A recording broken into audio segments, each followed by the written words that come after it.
Welcome back, Mando.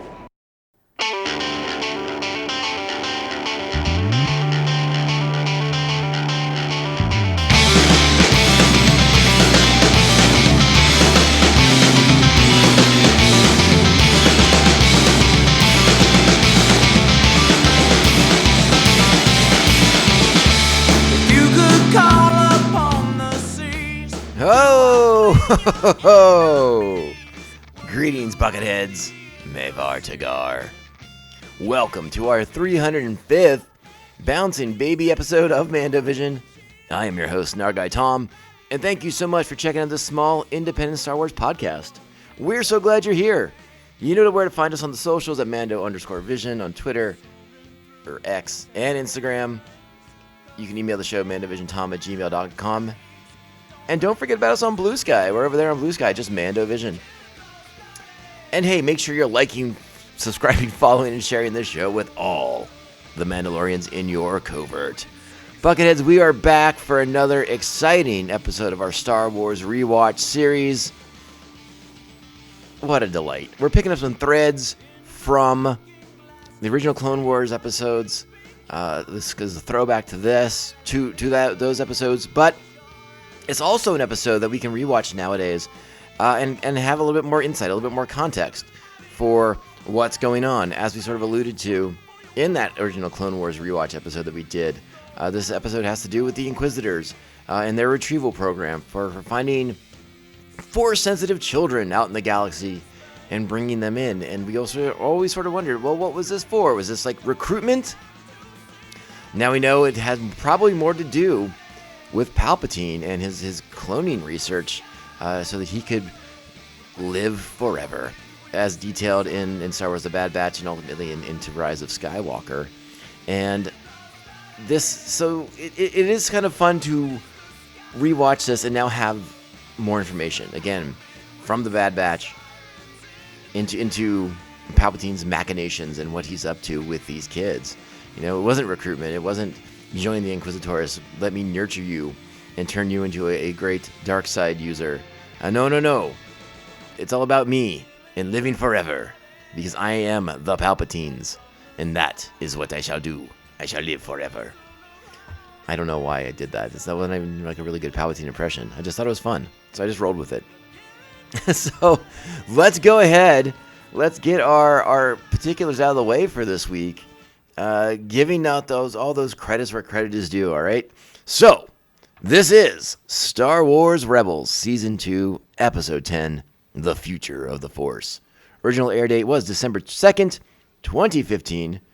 Written by Bill Wolkoff, directed by Saul Ruiz. Our primary cast for this week's episode: Taylor Gray as Ezra Bridger, Freddie Prinze Jr. as Kanan Jarrus, Steve Blum as Zeb Orielos, Dave Filoni's Chopper, Ashley Eckstein is Ahsoka Tano, Gray Griffin is Darja, or Ura. Philip Anthony Rodriguez is fifth brother. D. Bradley Baker is Pipey. And Sarah Michelle Gellar is seventh sister. Our plot for this episode: Kanan and Ezra are sent to investigate the retrievals being made by the Inquisitors, learning of their plot to capture Force-sensitive infants. And if I'm pretty sure I have said this before, so I am going to say it again. Star Wars babies, they keep being cute. It wasn't Baby Yoda / Grogu that kicked this off. I love baby Ithorians. I think they're adorbs. And we've seen babies of other species in the Clone Wars before this, and I think they're cute too. Just kind of I don't know. You know, everyone's heart melted when we saw Grogu for the first time. But my friends, Star Wars babies are cute. It's just how they do it. So, before we get into the episode, I do want to kind of talk about the Inquisitors again.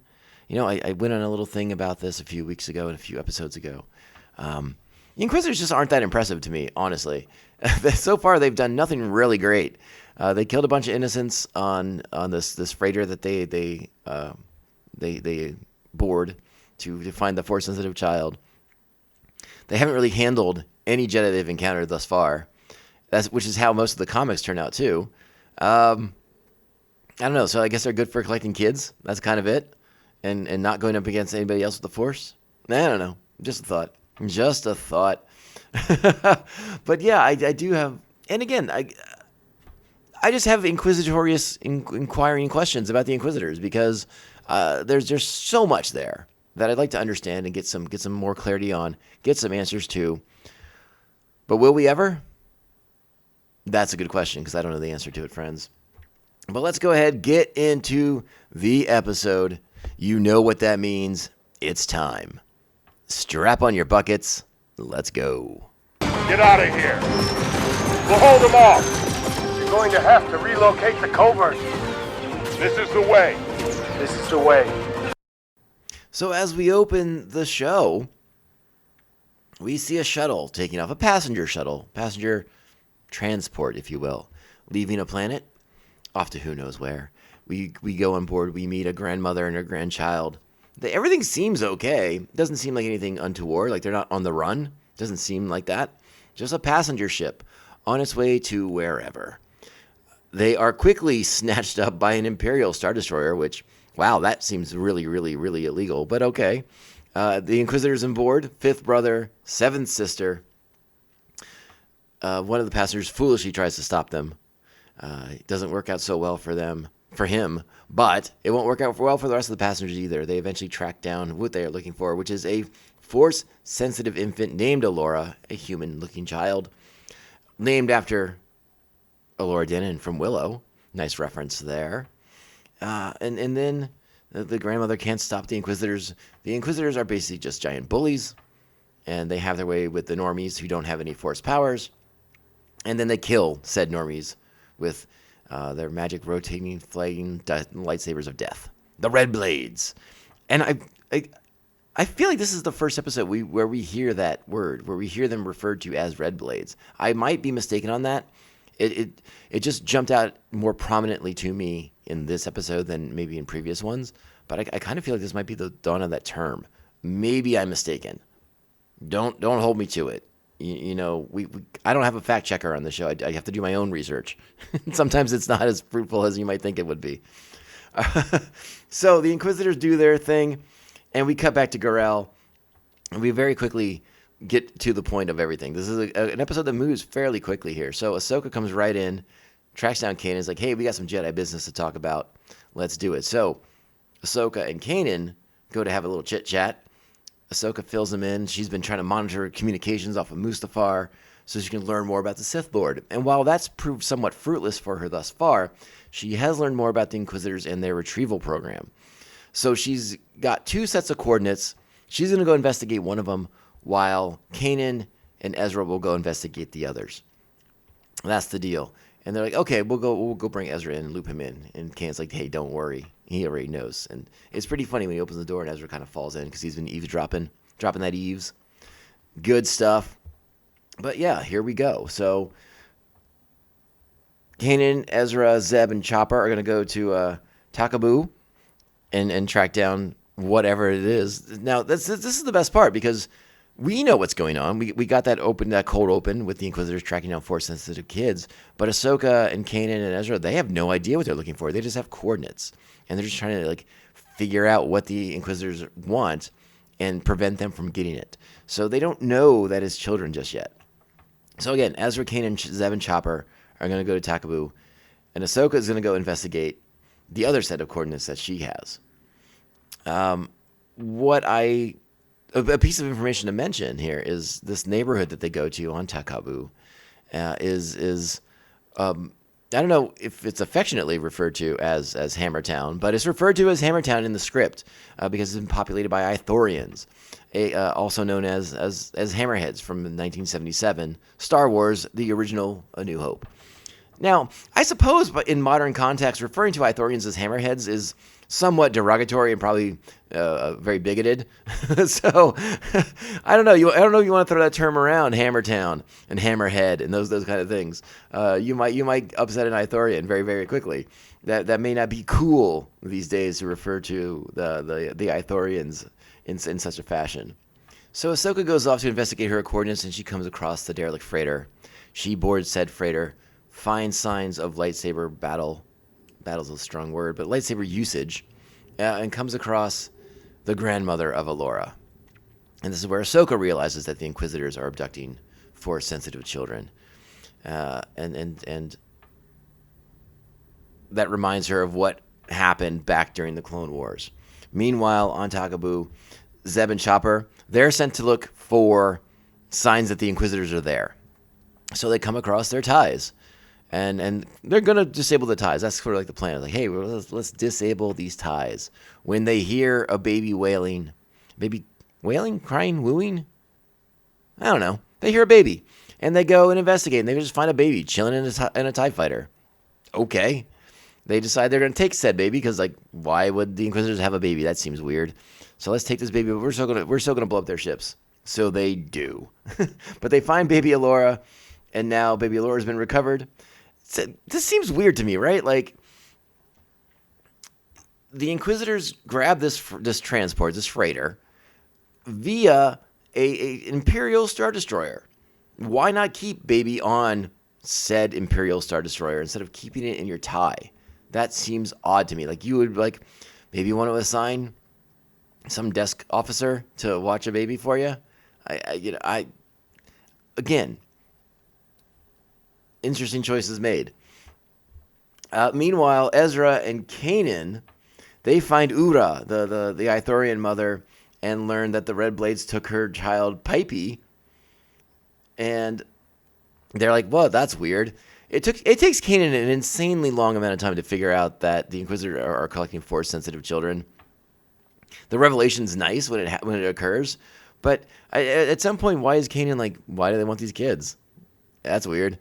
It's just, I don't know if Kanan's like intentionally dense sometimes, but he is, and there you go. So Kanan and Zeb communicate with each other back on the Phantom. Chopper's going to babysit Alora. Zeb's going to go out looking for Pipey. He's going to hit the streets of Hammertown and look for Pipey. And he finds Pipey very quickly. He finds the droid that Ura sent out with her child in a basket to protect him from the Red Blades. But the Red Blades are hot on the trail as well, because as soon as Zeb gets Pipey, the Red Blades find the droid, kill the droid. Poor droid. Wow, that was fast. Not good for the droid. So Zeb takes shelter in a apartment complex. Ezra and Kanan will join him shortly. The Inquisitors in hot pursuit. And then another something that caught my attention was we know Seven Sisters is a big fan of these pro droids. They're like little pet creatures to her in many, many fashions. Zeb's already killed one. But as the Inquisitors enter the apartment complex, she pops one out of her back. And throughout the episode, we've gotten glimpses of her shoulders and her back a little bit, and nowhere do I see a pro droid just chilling, hanging, waiting to be activated. She has that little mount for her double set, her lightsaber and the weird circumference handle she has. She has the mount for that on her back, but nowhere do I see a probe droid. So where exactly does Seven Sister launch these probe droids from? Just sort of a question that I have about that. All right, so now you have Fifth Brother and Seventh Sister playing cat and mouse in the complex against Ezra, Kanan, and Zeb and little baby Pipey. But at the same time, you also have the sort of Darksider, Sithy squabbling that you get from the Darksiders, who are always trying to step on each other to ascend, to gain more favor with Vader, to gain more favor with Palpatine. So you get to see the bickering between fifth and seventh siblings. Seventh sister particularly enjoys it when fifth brother falls for the comm gag. But it's a fun sequence in the apartment complex as the Inquisitors, using their senses to sort of locate where Kanan and the child are. Lightsabers popping through walls and floors and ceilings and all kinds of good stuff. It's a fun sequence into eventually drawing Kanan out into the fight, going up against Seventh Sister in particular. Zeb trying to get physical with fifth brother. Meanwhile, Ezra's been charged with protecting Pipey and getting Pipey out of that environment. And eventually he does. Again, the cat and mouse game goes on for a while. You get a fun sequence with Ezra and Pipey in the ducks. And after that moment of revelation where Kanan realizes that Pipey is force sensitive, Ezra makes the effort to sort of use his ability to calm the child, so to help save them.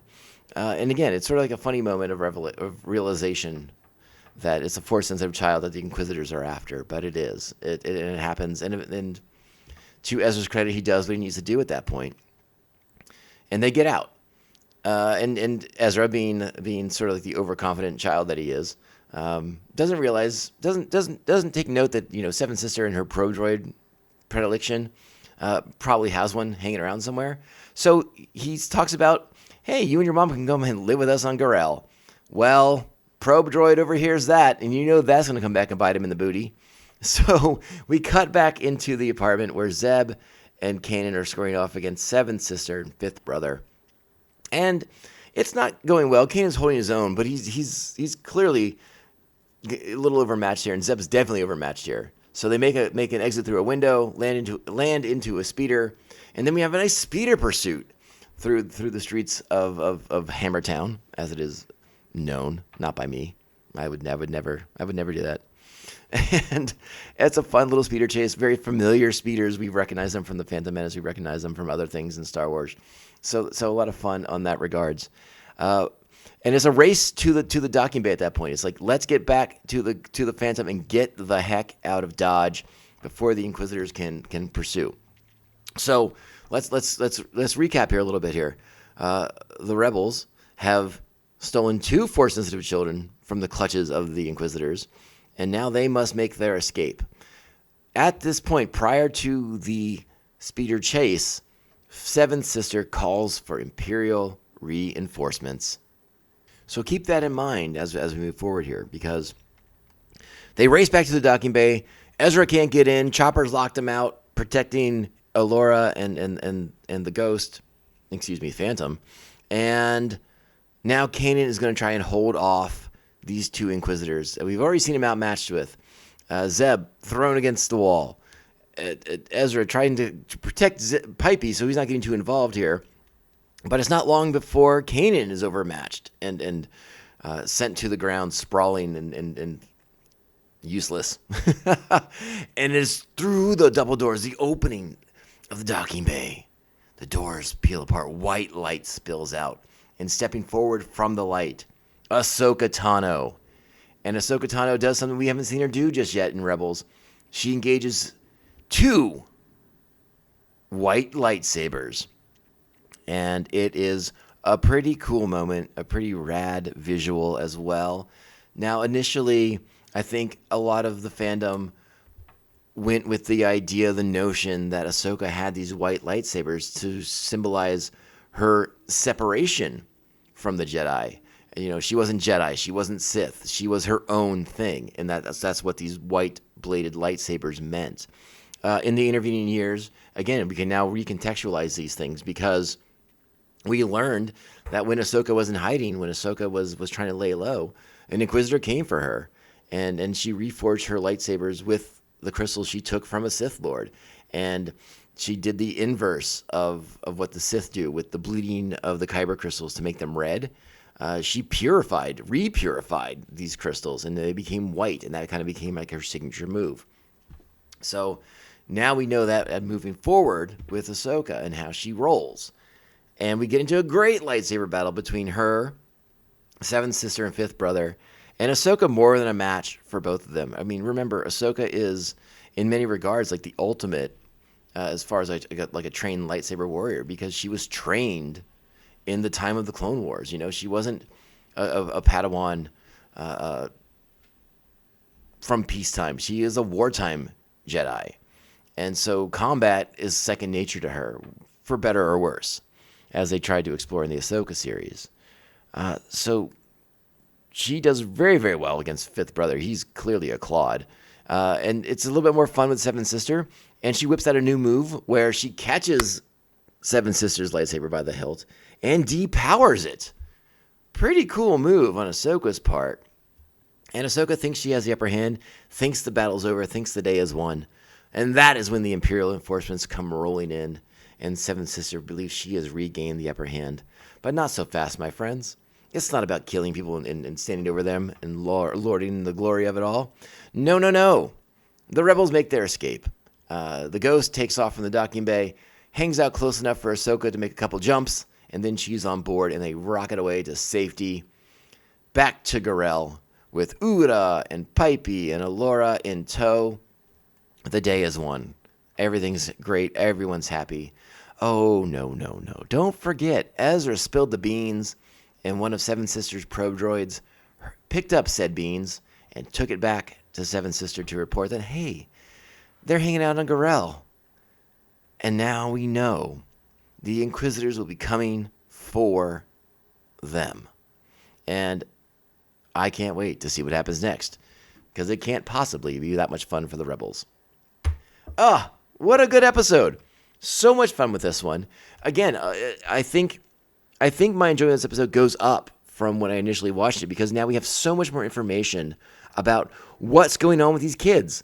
You know, maybe it wasn't always the original plan, but maybe it always was. And now we just have that information to confirm that Palpatine's doing cloning things so that he can live forever. And now it all kind of like syncs up and locks into place. And it's really, really great and really, really rad. So I enjoy this episode quite a bit. I give it 8 buckets very, very easily. Good combat, good fun. The lightsaber battles, the speeder chases. I really enjoy Seven Sister and Fifth Brother bickering. Something about that amuses me. You also get the classic bickering between Zeb and Ezra. And just good Jedi stuff in this one. Really, really enjoyed it. Had a blast with it. So yeah, 8 buckets. I want to... I'm going to stay at 8. I'm leaning 8.5, but I'm going to stay at 8. I'm going to stay in that lane. The 8 lane. Good episode, though. Check this one out, friends. Don't sleep on this one. It's a good one, especially considering everything we now know about what's going on with Palpatine. Makes a lot more sense. It all syncs up very, very nicely.